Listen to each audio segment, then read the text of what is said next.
Saham ini secara laba dalam 3 kuartal di 2024 itu capai 76,6 miliar. Bahkan laba tersebut sudah melampaui laba dalam setahun di tahun 2023 yang capai 70 miliar. Sebagai catatan, di tahun 2023 itu yang 70 miliar itu termasuk laba rekor perusahaan yang bisa dicapai dalam 1 tahun. Jadi artinya bisa disimpulkan tahun 2024 ini besar kemungkinan mereka akan capai rekor laba lagi yang didapat dalam 1 tahun. Ditambah perusahaan ini secara harga saham sejak awal tahun sampai kita taping video ini sudah turun 6,76%.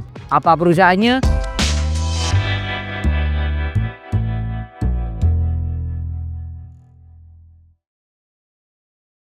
Perusahaan ini aslinya sudah IPO sejak lama, 30 Oktober 1989. Pertama kali mereka listing di Bursa Efek dengan harga awal 4.500 per lembarnya. Perusahaan ini punya kas 607 miliar atau naik 12% kalau kita bandingkan dengan kas di akhir tahun 2023. Karena hal tersebut, saya bisa melabelin perusahaan ini punya kas yang jumbo. Bahkan perusahaan punya kesehatan keuangan yang sangatlah kuat. Kenapa? Coba kita tengok ke detail beban keuangan perusahaan. Totalnya hanya 376 juta dan itu pun mayoritas berasal dari admin bank saja. Coba hal tersebut kita bandingkan dengan bunga deposito yang perusahaan bisa dapatkan. Perusahaan ini secara 3 kuartal di 2024 punya bunga deposito senilai 14 miliar. Jadi bisa dikatakan beban keuangan tadi sangatlah kecil sekali, bisa tercover dengan hanya bunga depositonya, bahkan masih sisa banyak banget. Saat kita taping video ini, perusahaan punya market cap di 486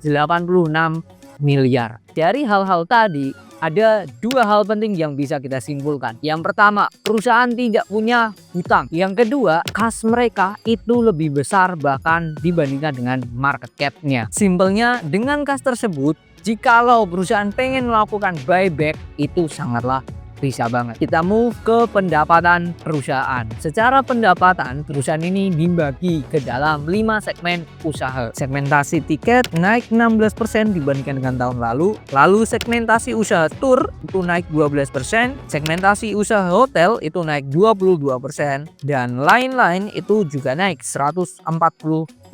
Hanya ada 1 segmen usaha yang mengalami penurunan, yaitu segmentasi dokumen. Meskipun turun, hanya kecil, yaitu 5% saja. Secara histori, PE rasio rata-rata perusahaan dari 2018 sampai 2023 itu ada di range 7 sampai 8 kali. Namun di sini terdapat anomali di tahun 2020 dan 2021, yang mana PE-nya sampai ratusan efek dari labanya yang anjlok drastis. Ada hal yang bisa kita apresiasi dari perusahaan. Meskipun di tahun 2020 sampai 2021 selama 2 tahun terakhir perusahaan itu anjlok drastis labanya, perusahaan ini bahkan tidak minus ya, masih menghasilkan yang namanya cuan. Salah satu keunggulan lainnya dari perusahaan ini adalah bisa dikatakan dividen yang dibagikan itu cukup besar.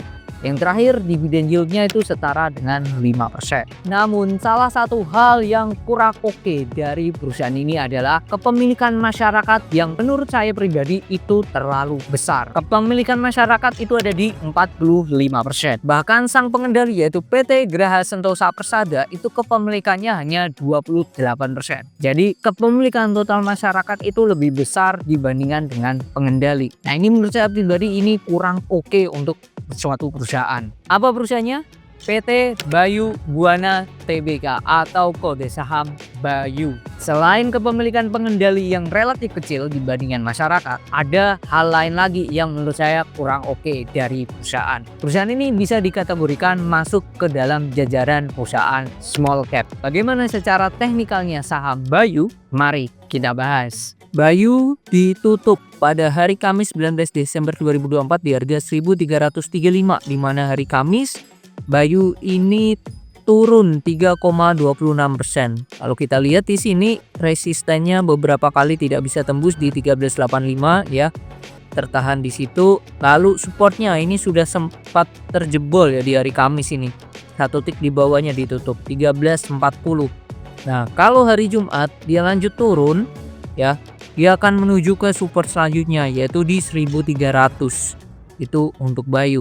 Nah, di awal tadi kita sudah menjelaskan salah satu kekurangan dari Bayu ini adalah small cap. Ya, terlihat di sini ya, salah satu ciri small cap itu bisa fluktuatif yang sangat kencang.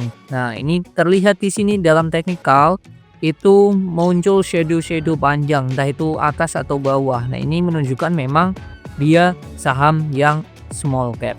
Jadi itu bagaimana kelanjutan selanjutnya? Kalau saya melihat Bayu ini potensi akan sideways dulu di range 1300 sampai 1340. Jadi itu secara teknikal saham Bayu. Jadi itu yang bisa saya share positif dan negatifnya dari perusahaan. Entah itu dari sudut pandang sedikit analisa fundamental dan juga sedikit analisa teknikal. Keputusan kembali ke masing-masing. Entah kalian mau membeli, menjual atau tidak mau melakukan apa-apa. Kembali ke masing-masing. Semoga bermanfaat dan sampai jumpa di video lainnya.